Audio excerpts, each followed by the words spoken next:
Après l'accouchement, quand une femme peut-elle reprendre les relations sexuelles? Les médecins ont tendance à dire qu'une femme doit attendre 3 semaines pour reprendre une vie sexuelle.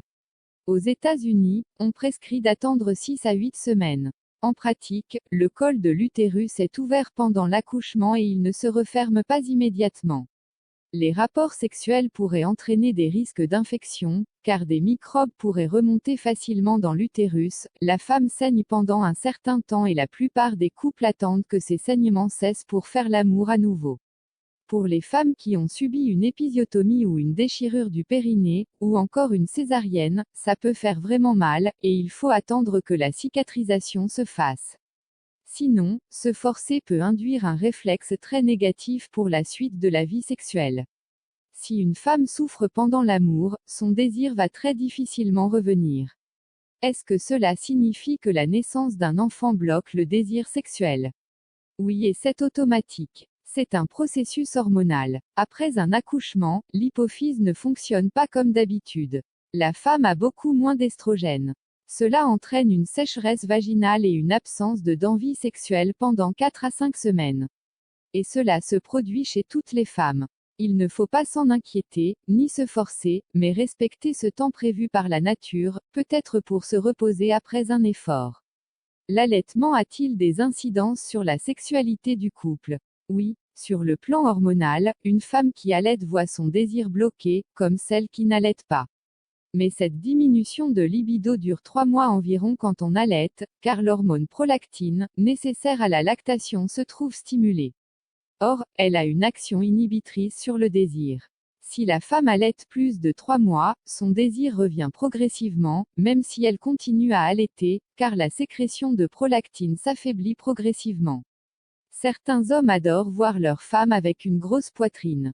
Ils la trouvent plus femme. Si la femme est heureuse et épanouie, elle peut se sentir prendre beaucoup de confiance en elle si elle se dit « Mon corps est merveilleux d'avoir donné naissance à cet être extraordinaire qu'est notre enfant ». C'est donc parfois extrêmement positif. D'autres hommes ont un regard qui change sur la mère de leur enfant. Ce n'est plus pour eux une amante, mais ils la voient comme une mère, une madone. Et il est plus difficile de désirer une mère.